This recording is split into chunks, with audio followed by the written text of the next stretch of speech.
नमस्कार दोस्तों, स्वागत है आपका आज के मुख्य समाचार में, जिसमें सबसे पहली और बड़ी खबर में आपको बताएंगे कि कांग्रेस को मिली बहुमत तो कुमारी शैलजा बन सकती हैं। हरियाणा की मुख्यमंत्री हुड्डा ने रिजल्ट से पहले क्या कहा, सब कुछ आपको बताएंगे। खबर में आगे जिक्र होगा कि कांग्रेस की मुट्ठी में दिख रहा हरियाणा और जम्मू कश्मीर में भी एनसी गठबंधन को मिल रही है बढ़त। खबर में आगे आपको बताएंगे कि संजय राउत ने की है पीएम मोदी पर मुकदमा दर्ज करने की मांग। महाराष्ट्र चुनाव के बीच होगा बड़ा बवाल। इसी के साथ आगे जिक्र होगा कि हरियाणा एग्जिट पोल पर राकेश टिकैत बोले निपट गई है, हार गई है सरकार। इसी के साथ आगे जिक्र होगा कि हरियाणा कश्मीर चुनाव में बीजेपी का कोई दाव नहीं चल पाया, चाहे वो सीएम बदलना हो, चाहे अनुच्छेद 370 हटाना हो। किसने दिया है ये बयान, सब कुछ आपको बताएंगे। लेकिन उससे पहले दोस्तों आपसे निवेदन कि कृपया करके वीडियो कीजिए लाइक और चैनल को सब्सक्राइब करके बेल आइकन दबाकर कमेंट में लिखिए जय हिंद। और अगर आप भी ऐसा मानते हैं कि हरियाणा में कांग्रेस की सरकार बन रही है तो वीडियो को लाइक जरूर कीजिएगा। दोस्तों आपको बता दें कि कांग्रेस को मिली बहुमत तो कुमारी शैलजा बन सकती हैं हरियाणा की मुख्यमंत्री। हुड्डा ने रिजल्ट से पहले ये बड़ा बयान दे दिया है। जहां दोस्तों आपको बता दें कि हरियाणा विधानसभा चुनाव 2024 के लिए मतगणना से पहले मुख्यमंत्री के नाम की चर्चा तेज हो चुकी है। तमाम एग्जिट पोल में राज्य में कांग्रेस की सरकार बनाने का अनुमान लगाया गया है। इस बीच कांग्रेस में खेमेबाजी शुरू हो चुकी है। हरियाणा कांग्रेस में कई नामों की चर्चा चल रही है और इस बीच वरिष्ठ कांग्रेस नेता और पूर्व मुख्यमंत्री भूपेंद्र सिंह हुड्डा ने विश्वास जताया है कि उनकी पार्टी राज्य में पूर्ण बहुमत के साथ सरकार बनाएगी। साथ ही उन्होंने कहा कि आला कमान तय करेगा कि हरियाणा का अगला मुख्यमंत्री कौन होगा। एग्जिट पोल की बात करें तो 90 सीटों में से 50 से 58 सीटों पर कांग्रेस के खाते में आती दिख रही है। हरियाणा में बहुमत के लिए सिर्फ 46 सीटों की आवश्यकता है। वहीं यहां भाजपा जीत की हैट्रिक लगाने से दूर होती नजर आ रही है। भाजपा को 20 से 24 सीटों से संतोष करना पड़ सकता है। 2019 के विधानसभा चुनाव में भगवा पार्टी 40 सीटों के साथ सबसे बड़ी पार्टी बनकर उभरी थी। हरियाणा में मुख्यमंत्री पद की दौर में कुमारी शैलजा का नाम भी उछाला जा रहा है। दोस्तों आपको बता दें कि रिपोर्ट के मुताबिक उनके बारे में जब कांग्रेस नेता भूपेंद्र सिंह हुड्डा से पूछा गया तो उन्होंने कहा कि राजनीति ऐसी चीज़ है कि कोई भी आकांक्षा रख सकता है। उन्होंने कहा कि हालांकि एक प्रक्रिया होती है, विधायक अपनी राय देंगे और आला कमान फैसला लेगा। हुड्डा ने कहा कि मुख्यमंत्री पद पर सभी का अधिकार होता है, ये लोकतंत्र है, आला कमान जो भी फैसला करेगा हम उसे स्वीकार करेंगे। हुड्डा ने कहा कुमारी शैलजा हमारी वरिष्ठ नेता हैं। रुक करते हैं अगली ब्रेकिंग न्यूज़ की तरफ। कांग्रेस की मुट्ठी में दिख रहा हरियाणा, जम्मू कश्मीर में भी एनसी गठबंधन को बढ़त। जी हाँ दोस्तों, आपको बता दें कि हाल ही में केंद्र की सत्ता में तीसरी बार वापसी करने वाली भाजपा को हरियाणा और जम्मू कश्मीर विधानसभा चुनाव के परिणाम निराश कर सकते हैं। शनिवार को हरियाणा में मतदान के बाद आई विभिन्न एजेंसियों के चुनाव पूर्वानुमान में भाजपा को नुकसान होता दिखाई दे रहा है। हरियाणा में कांग्रेस जहां अपने बलबूते स्पष्ट बहुमत की मजबूत सरकार बनाती दिख रही है, तो वहीं जम्मू कश्मीर में 10 साल बाद हुए चुनाव में भाजपा बहुत मामूली बढ़त करती दिख रही है। हालांकि महबूबा मुफ्ती के दल पीडीपी के ढलान के चलते नेशनल कॉन्फ्रेंस कांग्रेस गठबंधन की सरकार बनने के आसार हैं। तो दोस्तों जम्मू कश्मीर का एग्जिट पोल अगर हम आपको बताएं तो जागरण महापोल की बात मानेंगे तो भाजपा को 29 सीट और इंडिया अलायंस को 42 सीटें मिलेंगी। पीडीपी को 7 और अन्य को 12 सीटें यहां पर जाती नजर आ रही हैं। जिसके बाद अगर आज तक के एग्जिट पोल पर ध्यान दिया जाए तो 27 से 32 सीटें भाजपा को, 40 से 48 सीटें इंडिया अलायंस को, 6 से 12 सीटें पीडीपी को और 6 से 11 सीटें अन्य के खाते में हैं। इंडिया टीवी के हिसाब से 24 से 34 सीटें भाजपा के लिए, 35 से 45 सीटें इंडिया अलायंस को, पीडीपी को 5 से 6 सीटें और अन्य को 10 से 20 सीटें हैं। और इसी तरह रिपब्लिक भारत की बात माने तो 28 से 30 सीटें बीजेपी को जा रही हैं, 31 से 36 सीटें इंडिया अलायंस को जा रही है और 5 से 7 सीटें पीडीपी के साथ अन्य 8 से 16 सीटों पर यहां पर आगे आ सकता है। दोस्तों तमाम एग्जिट पोल यहां पर इंडिया के लिए खुशखबरी लेके आए हैं और इंडिया अलायंस को यहां पर जबरदस्त फायदा न केवल हरियाणा में बल्कि जम्मू कश्मीर में भी हो रहा है। लेकिन ओपिनियन पोल्स कहीं कहीं यहाँ पर त्रिशंकु विधानसभा की स्थिति बता रहे हैं, जहाँ पर कोई भी पार्टी या फिर अलायंस स्पष्ट बहुमत बनाने की स्थिति में नजर नहीं आ रहा है। ऐसे में किंग मेकर कौन बनता है, किसके हाथ में सत्ता लगती है, ये समय के साथ ही खुलासा होगा और पल पल की अपडेट हम आप तक पहुंचाएंगे। लेकिन वीडियो को लाइक करना मत भूलेगा। रुक करते हैं अगली ब्रेकिंग न्यूज़ की तरफ। संजय राउत ने की पीएम मोदी पर मुकदमा दर्ज करने की मांग। महाराष्ट्र चुनाव के बीच होगा बड़ा बवाल। जी हाँ दोस्तों, महाराष्ट्र विधानसभा चुनाव से पहले प्रधानमंत्री नरेंद्र मोदी के दौरे दौरे को लेकर सियासत तेज हो गई है। प्रधानमंत्री मोदी ने शनिवार को महाराष्ट्र के वाशिम, ठाणे और मुंबई में कई परियोजनाओं को उद्घाटन और शिलान्यास किया। पीएम मोदी के दौरे को लेकर विपक्ष की ओर से उद्धव ठाकरे के नेतृत्व वाली शिवसेना के नेता संजय राउत ने उन पर निशाना साधा और चुनाव प्रचार के लिए सरकारी मशीनरी का उपयोग करने का आरोप लगाया है। शिवसेना नेता संजय राउत ने शनिवार को आरोप लगाया कि प्रधानमंत्री नरेंद्र मोदी और भाजपा अपनी चुनावी गतिविधियों के लिए सरकारी विमान जैसी मशीनरी का इस्तेमाल कर रहे हैं। उन्होंने इस मुद्दे पर उनके खिलाफ मामला दर्ज करने की मांग की। पत्रकारों से बातचीत में शिवसेना सांसद संजय राउत ने कहा कि भाजपा के कुछ ही नेता मोदी को प्रधानमंत्री मानते हैं। राउत ने यह भी कहा कि शिवसेना के लोकसभा सदस्य संजय देशमुख को इन परियोजनाओं के उद्घाटन के लिए आमंत्रित नहीं किया गया था। उन्होंने स्पष्ट किया कि नरेंद्र मोदी केवल भाजपा के एक वर्ग के प्रधानमंत्री हैं और उनके कई कैबिनेट सहयोगी और पार्टी के नेता उन्हें प्रधानमंत्री ही नहीं मानते। बता दें कि प्रधानमंत्री नरेंद्र मोदी शनिवार को महाराष्ट्र के दौरे पर हैं और उन्होंने महाराष्ट्र के वसीम में कृषि और पशुपालन से जुड़ी 23,300 करोड़ रुपए की योजनाओं का शुभारंभ किया। वो नांदेड़ हवाई अड्डे पर पहुंचे और फिर हेलीकॉप्टर से वसीम गए। इसके अलावा संजय राउत ने आरएसएस और भाजपा पर वोट जिहाद का झूठ फैलाने का भी आरोप लगाया। महाराष्ट्र के उप मुख्यमंत्री देवेंद्र फडणवीस ने कुछ दिन पहले एक सभा को संबोधित करते हुए कहा था कि हालिया लोकसभा चुनावों में महाराष्ट्र के 48 निर्वाचन क्षेत्रों में वोट जिहाद देखा गया, जहां महाविकास अघाड़ी ने 30 सीटें जीतकर अच्छा प्रदर्शन किया है। रुक करते हैं अगली ब्रेकिंग न्यूज की तरफ। हरियाणा एग्जिट पोल पर राकेश टिकैत का बयान, बोले निपट गई, हार गई सरकार। जी दोस्तों, आपको बता दें कि उत्तर प्रदेश की राजधानी लखनऊ में किसानों और मजदूरों की महापंचायत का आयोजन किया गया, जिसमें बड़ी संख्या में किसान इको गार्डन पहुंचे और किसानों की मांग को लेकर इस महापंचायत का आयोजन किया गया। इस दौरान उन्होंने हरियाणा विधानसभा चुनाव के बाद जारी एग्जिट पोल पर प्रतिक्रिया जाहिर की है। किसान नेता राकेश टिकैत ने हरियाणा विधानसभा चुनाव के बाद जारी एग्जिट पोल पर प्रतिक्रिया देते हुए कहा कि हरियाणा में सरकार निपट गई, हार गई। मालूम हो कि एग्जिट पोल में बीजेपी बहुमत के आंकड़े से काफी दूर नजर आ रही है और राज्य में कांग्रेस की सरकार बनती हुई दिखाई दे रही है। हालांकि बीजेपी का दावा है कि एग्जिट पोल गलत साबित होंगे और प्रदेश में बीजेपी की ही सरकार बनेगी। राकेश टिकैत ने आगे कहा कि वर्तमान में किसानों की फसलों को लूटा जा रहा है और उनकी जमीनों पर भी खतरा मंडरा रहा है। सर्किल रेट नहीं बढ़ रहा है। लखनऊ में तो कहा जाता है कि भुगतान हो गया, लेकिन धरातल पर यह सच नहीं है। उन्होंने कहा कि महापंचायत के जरिए किसान इकट्ठा होकर अपनी बात सरकार तक पहुंचाएंगे। किसानों के मुद्दे पर बात करना जरूरी है और हमें यह सुनिश्चित करना होगा कि हमारी मांगे सुनवाई के योग्य हों। रुक करते हैं अगली ब्रेकिंग न्यूज की तरफ। हरियाणा कश्मीर चुनाव में बीजेपी का कोई दाव नहीं चल पाया, चाहे वो सीएम बदलना हो या अनुच्छेद 370 को हटाना। जी हाँ दोस्तों, लोकसभा चुनाव 2024 में 400 के पार का सपना देखने वाली बीजेपी महज 240 सीटों पर सिमट गई है। बीजेपी को अपने सहयोगी दलों की मदद से केंद्र में सरकार बनानी पड़ी। आम चुनाव के प्रदर्शन से सबक लेते हुए बीजेपी ने राज्य के विधानसभा चुनावों के लिए कमर कसी और नई रणनीति के साथ चुनाव प्रचार शुरू किया, लेकिन राज्यों के चुनावों में भी बीजेपी का कोई दाव नहीं चल पा रहा है। शनिवार को हरियाणा और जम्मू कश्मीर के एग्जिट पोल के नतीजे सामने आ गए हैं। दोनों राज्यों के नतीजे बीजेपी का ब्लड प्रेशर बढ़ा रहे हैं। दोनों ही राज्यों में बीजेपी का सरकार बनाना काफ़ी मुश्किल लग रहा है। वहीं कांग्रेस का दबदबा बढ़ भी रहा है। हालांकि एजेंसियों का ये एग्जिट पोल अंतिम नतीजे नहीं है। दोनों राज्यों में चुनाव के नतीजे 8 अक्टूबर को घोषित किए जाएंगे। जम्मू कश्मीर में 10 साल बाद विधानसभा के लिए मतदान हुआ है।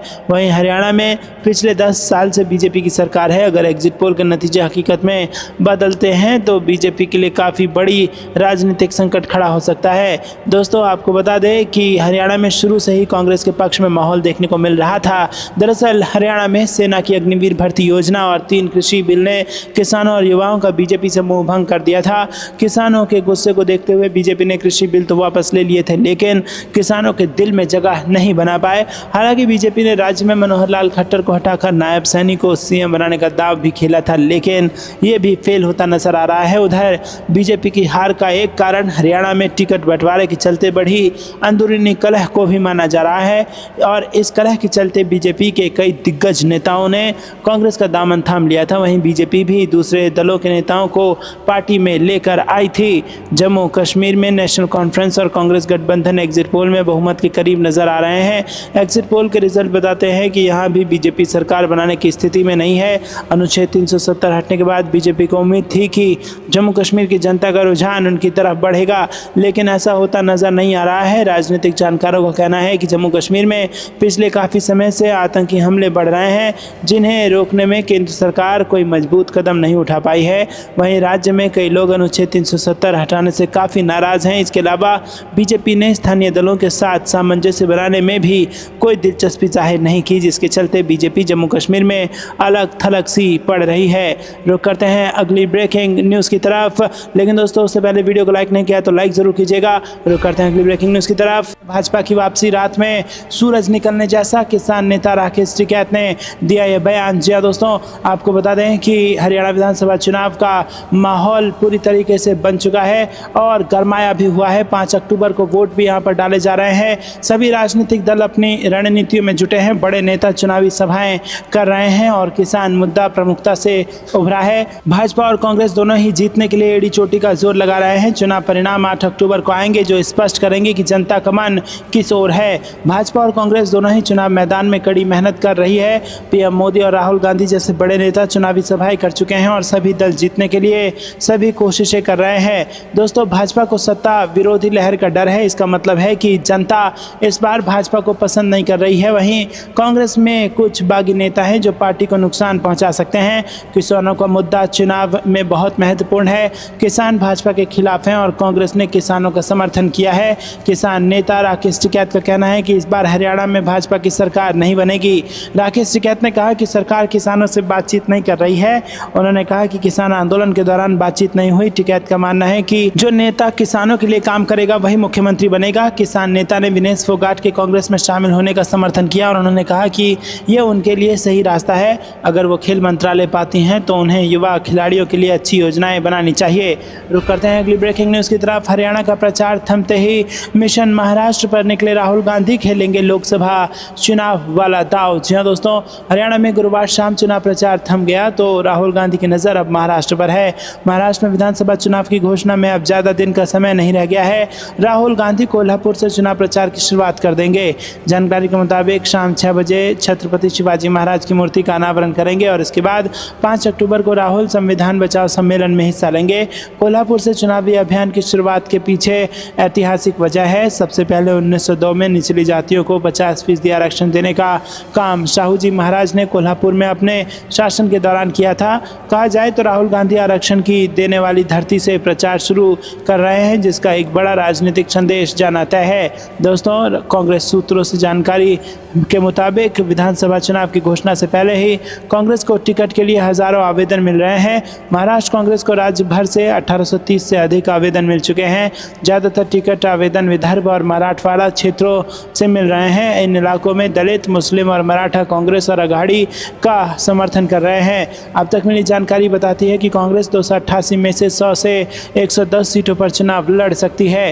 रुक करते हैं अगली ब्रेकिंग न्यूज़ की तरफ। महाराष्ट्र में चुनाव से पहले बीजेपी को झटका, हर्षवर्धन पाटिल समर्थकों के साथ शरद गुट में होंगे शामिल। जी हाँ दोस्तों, महाराष्ट्र भाजपा नेता हर्षवर्धन पाटिल ने शुक्रवार को घोषणा की है कि वो अपने समर्थकों के साथ एनसीपी में शामिल होंगे। इससे एक दिन पहले उन्होंने मुंबई में पार्टी प्रमुख शरद पवार से मुलाकात की थी। मुलाकात गुरुवार को पवार से दक्षिण मुंबई में उनके सिल्वर ऑक्स आवास पर मुलाकात की और इसके बाद आपको बता दें कि उन्होंने दावा किया कि शरद पवार ने उनसे उनकी पार्टी में शामिल होने और विधानसभा चुनाव लड़ने का आग्रह किया है। महाराष्ट्र में विधानसभा चुनाव अगले महीने होने की संभावना है। रुक करते हैं कि ब्रेकिंग न्यूज़ तरफ। रॉबर्ट वाड्रा को जमीन देने का सबूत दिखा दें, राजनीति छोड़ दूंगा। हुड्डा ने बीजेपी को दी चुनौती, बोले 10 साल चलाई गोलियों की सरकार। जी हाँ दोस्तों, आपको बता दें कि पूर्व मुख्यमंत्री भूपेंद्र सिंह हुड्डा ने भाजपा के तीखे सवालों का जवाब करनाल में दिया। उन्होंने कहा कि भाजपा ने 10 वर्ष प्रदेश में लाठियां और गोलियों की सरकार चलाई है। इस जन विरोधी सरकार के समय में रिकॉर्ड 78 लोग पुलिस की गोली से मारे गए थे। पंचकुला में डेरा प्रकरण के दौरान 40 लोगों की मौत हुई थी, जिसमें सबसे ज़्यादा दलित थे। जबकि भाजपा ने कोर्ट के आदेशों के खिलाफ पंचकुला में लोगों की भीड़ एकत्रित होने दी थी। खुद हाई कोर्ट ने 40 लोगों की पुलिस फायरिंग में मौत पर सवाल उठाए, लेकिन भाजपा किसी का जवाब नहीं दे पाई। उन्होंने चुनाव प्रचार के अंतिम दिन करनाल के होटल नूर महल सभागार में पत्रकारों से बातचीत की। उन्होंने कहा कि भाजपा कांग्रेस के बारे में सस्ती जमीन अधिग्रहण का आरोप लगाती है। रुक करते हैं अगली ब्रेकिंग न्यूज़ की तरफ। पूजा की थाली हुई महंगी, अखिलेश यादव का बीजेपी सरकार पर हमला। जी हाँ दोस्तों, आपको बता दें कि उत्तर प्रदेश के पूर्व मुख्यमंत्री और समाजवादी पार्टी प्रमुख अखिलेश यादव यादव ने भारतीय जनता पार्टी सरकार पर जबरदस्त हमला बोला है। नवरात्रि की शुरुआत के साथ ही पूजन सामग्री के बढ़े दामों को लेकर उनका हमला सामने आया है। सपा प्रमुख ने एक न्यूज़ क्लिप को सोशल मीडिया एक्स पर पोस्ट करते हुए भारतीय जनता पार्टी सरकार से एक्शन लेने की बात कही है। उन्होंने कहा कि कम से कम आस्था को तो मुनाफाखोरी और महंगाई के चंगुल से बीजेपी सरकार मुक्त कराए। दरअसल बाजार में इस समय मखाना 1200 रुपये, काजू 900 और कपूर 650 रुपये किलो बिक रहा है। बढ़ी दरों ने लोगों को परेशान किया है। इसी पर अखिलेश यादव का ताज़ा हमला सामने आया है। अखिलेश यादव ने न्यूज़ रिपोर्ट के हवाले से स्पष्ट तौर पर भाजपा सरकार के खिलाफ करारा हमला बोला। दरअसल गुरुवार से नवरात्रि की शुरुआत हो गई है। इसके साथ ही बाजार में महंगाई अपना असर दिखा रही है। एक रिपोर्ट सामने आई है जिसमें दावा किया गया है कि पूजा और व्रत की थाली पर भी महंगाई की मार पड़ रही है। इसी रिपोर्ट को शेयर करते हुए अखिलेश यादव ने केंद्र और प्रदेश की भाजपा सरकार पर निशाना साध दिया है। रुक करते हैं अगली ब्रेकिंग न्यूज़ की तरफ। राहुल गांधी ने पीड़ित परिवार से की बात। सांसद शर्मा ने भी सरकार प्रशासन पर लगाए गंभीर आरोप। जहां दोस्तों उत्तर प्रदेश के अमेठी में दलित परिवार के 4 सदस्यों की गोली मारकर हत्या की वारदात से पूरे इलाके में हड़कंप मचा हुआ है। और इस बीच अमेठी के सांसद किशोरी लाल शर्मा ने लोकसभा में विपक्षी नेता और कांग्रेस सांसद राहुल गांधी की मृतक के परिवार के सदस्यों से फोन पर बातचीत कराई। मीडिया रिपोर्ट के अनुसार राहुल गांधी ने न्याय दिलाने व दोषियों को सजा दिलाने का आश्वासन दिया है। इसके अलावा राहुल गांधी ने हर संभव मदद व मुआवजा दिलाने का भी आश्वासन दिया है। केएल शर्मा ने कहा कि राहुल गांधी को इस घटना की जानकारी दी गई थी। राहुल गांधी ने मुझे परिवार के साथ रहने को कहा है। मैं कल से लगातार परिवार के संपर्क में हूँ। राहुल गांधी ने पीड़ित परिवार से फोन पर बात की है। इस वारदात को लेकर सांसद शर्मा ने सरकार और प्रशासन पर गंभीर सवाल उठाए हैं। उन्होंने कहा कि दोषियों को किसी भी कीमत पर बख्शा नहीं जाना चाहिए और उनके खिलाफ कठोर कार्रवाई की जानी चाहिए। सांसद किशोरी लाल शर्मा ने कहा कि मैं लगातार मृतक के परिजनों के संपर्क में हूं और उनकी समस्याओं को समझ रहा हूं। ये घटना एक गंभीर अपराध है और इसमें रायबरेली पुलिस की बड़ी लापरवाही है। उन्होंने आरोप लगाया कि यदि समय रहते कार्रवाई की गई होती तो शायद ये दुखद घटना न होती। किशोरी लाल ने प्रशासन से मांग की है कि आरोपियों के खिलाफ कठोर कार्रवाई की जाए ताकि समाज में कानून और व्यवस्था की स्थिति को बनाए रखा जा सके। उन्होंने कहा कि हमारी जिम्मेदारी है कि हम ऐसे मामलों में तुरंत और सख्त कदम उठाएं ताकि भविष्य में इस तरह की घटनाएं दोबारा ना हो। बता दें कि जिले के शिवरतनगंज थाना क्षेत्र के अहोरवा भवानी चौराहे के पास गुरुवार को एक सरकारी स्कूल के शिक्षक सुनील, उनकी पत्नी पूनम और 2 बच्चों के अज्ञात हमलावरों ने गोली मारकर हत्या कर दी थी। दोस्तों आपको क्या कुछ लगता है कमेंट में जरूर बताइए। रुक करते हैं अगली ब्रेकिंग न्यूज़ की तरफ। बीजेपी को लगा बड़ा झटका। अशोक तंवर की घर वापसी। राहुल गांधी ने कांग्रेस में कराया शामिल। जी दोस्तों, हरियाणा में विधानसभा चुनाव के प्रचार के दिन भाजपा को बड़ा झटका लगा है। पूर्व सांसद अशोक तंवर की एक बार फिर से घर वापसी हुई है। राहुल गांधी ने उन्हें कांग्रेस में शामिल कराया। राहुल गांधी ने उन्हें कांग्रेस पार्टी का पटका पहनाकर स्वागत किया। आपको बता दें कि अशोक तंवर हिसार से लोकसभा सांसद और हरियाणा कांग्रेस के अध्यक्ष रह चुके हैं। पूर्व सीएम भूपेंद्र हुड्डा के साथ राजनीतिक मतभेद के कारण उन्होंने 5 अक्टूबर 2019 को कांग्रेस की प्राथमिक सदस्यता से इस्तीफा दे दिया था। इसके बाद अशोक तंवर आम आदमी पार्टी में शामिल हुए। आम आदमी पार्टी ने उन्हें हरियाणा चुनाव अभियान समिति का अध्यक्ष बनाया था और वो इससे खुश नहीं थे। इसके बाद उन्होंने आम आदमी पार्टी छोड़ दी और भाजपा में शामिल हो गए। भाजपा ने लोकसभा चुनाव में उन्हें सिरसा से टिकट दिया था, वो हार गए थे। हरियाणा विधानसभा चुनाव से पहले आम आदमी पार्टी को बड़ा झटका देते हुए नीलौखड़ी सुरक्षित सीट से पार्टी उम्मीदवार अमर सिंह बुधवार को कांग्रेस में शामिल हो गए। तो दोस्तों यहाँ पर आपको बता दें कि हरियाणा से बड़ी खबर आ रही है जहाँ पर बीजेपी को बड़ा झटका लगा है और अशोक तंवर की घर वापसी हो चुकी है। रुक करते हैं अगली ब्रेकिंग न्यूज़ की तरफ। चुनाव प्रचार के आखिरी दिन अचानक सोनिया गांधी से मिली कुमारी सैलजा। 30 मिनट तक चली दोनों की मुलाकात। यहाँ दोस्तों, हरियाणा में विधानसभा चुनाव प्रचार के आखिरी दिन कुमारी सैलजा ने दिल्ली में कांग्रेस की वरिष्ठ नेता सोनिया गांधी से मुलाकात की है। जानकारी के मुताबिक ये मुलाकात 30 मिनट तक चली है। सोनिया गांधी से मिलने के लिए कुमारी सैलजा अकेले ही 10 जनपद पहुंची थी और ये मुलाकात इसलिए अहम मानी जा रही है क्योंकि कुमारी सैलजा के चुनाव प्रचार शुरू करने के बाद भी पूर्व सीएम भूपेंद्र सिंह हुड्डा से उनकी नाराजगी कम होती नहीं दिख रही है। दोस्तों, हालांकि दोनों नेताओं के बीच क्या चर्चा हुई इसकी जानकारी नहीं है, लेकिन माना जा रहा है कि सोनिया गांधी ने शैलजा को एकजुट रहने और भविष्य में अहम भूमिका मिलने का आश्वासन दिया होगा। राज्य में 5 अक्टूबर को वोटिंग होगी। खबरों के मुताबिक कुमारी सैलजा ने आरोप लगाया है कि विधानसभा चुनाव में टिकट बंटवारे में पूर्व मुख्यमंत्री और वरिष्ठ कांग्रेस नेता भूपेंद्र सिंह हुड्डा के खेमे को प्रमुखता मिली है। वो करीब 2 हफ्ते तक चुनाव प्रचार से भी दूर रही। हालांकि मल्लिकार्जुन खड़गे के हस्तक्षेप के बाद सैलजा ने प्रचार किया। रुक करते हैं अगली ब्रेकिंग न्यूज की तरफ। कांग्रेस नेता राहुल गांधी ने नूंह में भाजपा पर साधा निशाना, कहा संविधान और लोकतंत्र को बचाना सबसे बड़ी लड़ाई। जी हां दोस्तों, हरियाणा के नूंह में चुनाव प्रचार के आखिरी दिन कांग्रेस सांसद और लोकसभा में विपक्ष के नेता राहुल गांधी ने भाजपा और प्रधानमंत्री नरेंद्र मोदी की सरकार पर तीखे हमले किए। उन्होंने बेरोजगारी, संविधान की कमजोर होती स्थिति और समाज में नफरत फैलने जैसे अहम मुद्दों पर अपनी चिंता व्यक्त की। गांधी ने अपने संबोधन में कहा कि देश के संविधान और लोकतंत्र को बचाना आज की सबसे बड़ी लड़ाई है। उन्होंने गरीबों, किसानों और मजदूरों के अधिकारों की रक्षा के लिए निस्तंभों की सुरक्षा को आवश्यक बताया। राहुल गांधी ने हरियाणा में बढ़ती बेरोजगारी पर गहरी चिंता जताते हुए कहा कि राज्य के युवाओं को अपने ही राज्य में रोजगार नहीं मिल रहा है, जबकि उन्हें अमेरिका में काम ढूंढना पड़ रहा है। उन्होंने अपने हालिया अमेरिकी दौरे का जिक्र करते हुए बताया कि वहाँ हरियाणा के ऐसे युवाओं से मुलाकात हुई है जो राज्य में रोजगार की कमी के चलते विदेश में काम करने को मजबूर है। उन्होंने बेरोजगारी के लिए मोदी सरकार की नीतियों को जिम्मेदार ठहराया, जिनमें अमीरों को फायदा पहुंचाने के लिए आम लोगों की अनदेखी की जा रही है। राहुल गांधी ने भाजपा और आरएसएस पर संविधान को खत्म करने की कोशिश का आरोप लगाया और इसके खिलाफ जनता से मजबूत विरोध करने की अपील की।